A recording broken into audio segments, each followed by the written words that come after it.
Hadrat Ibnu Abbas radhiyallahu anhuma berkata bahawa beliau telah mendengar Rasulullah sallallahu alaihi wasallam bersabda, sesungguhnya syurga diharumkan dan dihiasi dari tahun ke tahun untuk menyambut kedatangan Ramadan. Apabila tiba malam pertama dari bulan Ramadan, sejenis angin akan bertiup dari bawah arash yang dinamakan muthirah. Lalu bergeseranlah daun-daun pokok syurga dan juga ganggang pintu-pintu syurga. Maka kedengaranlah satu bunyian yang begitu merdu, yang tidak pernah didengari bunyian yang lebih merdu dari itu sebelumnya. Kemudian muncullah bidadari bermata jeli sehingga mereka berhenti di anjung syurga. Mereka menyeru, adakah sesiapa yang ingin meminang kami supaya Allah Subhanahu wa taala mengahwinkannya dengan kami? Kemudian mereka berkata lagi, wahai Ridwan, penjaga syurga, malam apakah ini?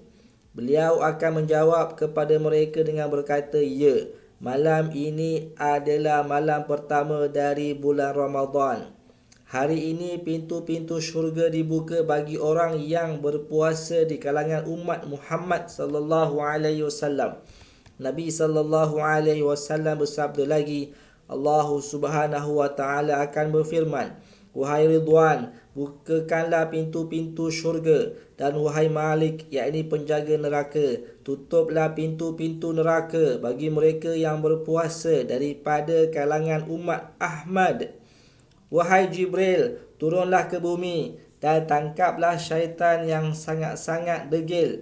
Lalu ikatlah mereka dengan rantai. Kemudian lontarkanlah mereka ke dalam laut supaya mereka tidak dapat merosakkan puasa umat Muhammad kekasihku. Baginda sallallahu alaihi wasallam bersabda lagi, Allah Subhanahu wa taala akan memerintahkan seorang penyeru pada setiap malam dari Ramadan supaya dia menyeru 3 kali. Adakah sesiapa yang ingin memohon sesuatu supaya aku mengurniakannya? Adakah sesiapa yang ingin bertaubat supaya aku menerima taubatnya? Adakah sesiapa yang ingin memohon keampunan supaya aku mengampuninya? Siapakah yang sanggup memberi hutang kepada yang maha kaya, yang tidak pernah miskin, yang akan membayar hutangnya sepenuh-penuhnya tanpa sebarang kekurangan?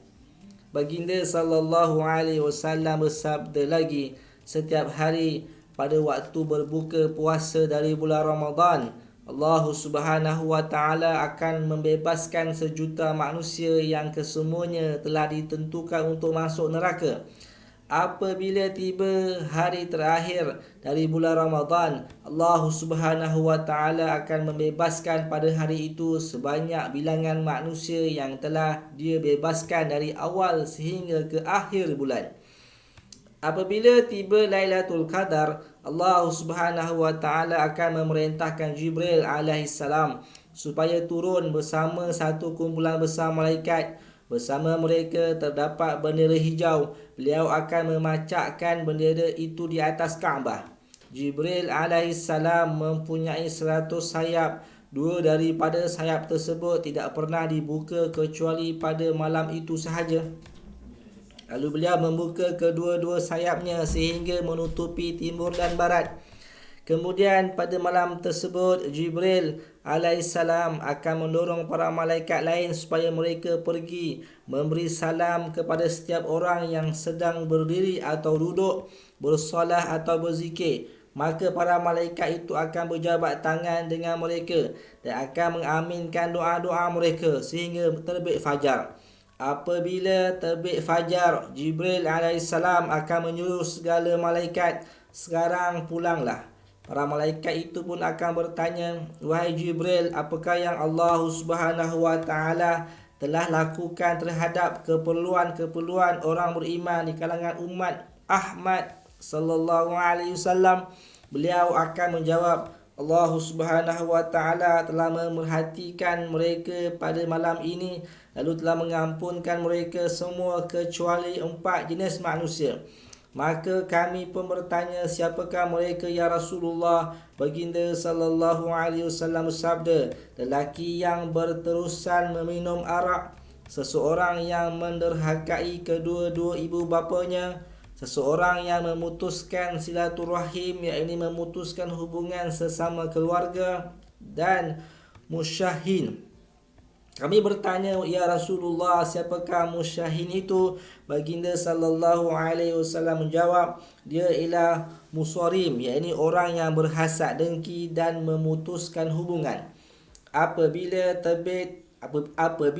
tiba malam hari raya Aidilfitri, maka malam itu disebut di langit sebagai Lailatul Jaizah, yakni malam pengurniaan hadiah.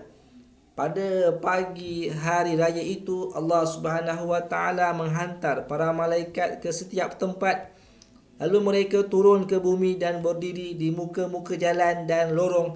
Mereka akan menyeru dengan suara yang boleh didengari oleh semua makhluk Allah Subhanahu wa taala selain jin dan manusia. Mereka berkata, wahai umat Muhammad, keluarlah kepada Tuhan yang maha pemurah, yang mengurniakan dengan kebanyaknya dan yang mengampuni dosa-dosa besar. Apabila mereka tiba di tempat sembahyang raya, Allah Subhanahu wa taala akan bertanya kepada para malaikat, apakah balasan bagi seorang pekerja yang telah menyempurnakan kerjanya? Para malaikat akan berkata, wahai Tuhan dan pemilik kami, balasannya ialah disempurnakan ganjarannya. Lalu Allah Subhanahu wa taala berfirman, sesungguhnya aku menjadikan kamu sebagai saksi, wahai malaikatku, sesungguhnya aku jadikan keredaan dan keampunanku sebagai pahala puasa bulan Ramadan dan ibadat malam mereka. Maka Allah Subhanahu wa taala akan berkata lagi, wahai hamba-hambaku, pohonlah daripadaku. Demi kemuliaan dan keagunganku, kamu tidak memohon sesuatu daripadaku pada hari ini, iaitu dalam perhimpunan kamu ini untuk kepentingan akhirat, melainkan aku pasti akan menunaikannya, dan begitu juga untuk kepentingan dunia yang kamu pohon. Nescaya aku akan mengurniakan yang baik bagimu. Demi kemuliaanku, aku akan tutupkan keaiban-keaibanmu selama mana engkau mengingatiku.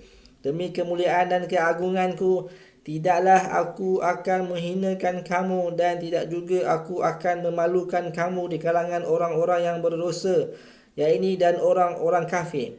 Bersurailah dalam keadaan kamu telah diampunkan. Sesungguhnya kamu telah meredakan daku, dan aku juga telah reda dengan kamu. Maka bergembiralah para malaikat dan bersukarialah mereka dengan segala yang dikurniakan Allah Subhanahu wa taala kepada umat ini apabila mereka telah selesai berpuasa pada bulan Ramadan. Allahumma ja'alna minhum, ya Allah, jadikanlah kami di kalangan mereka.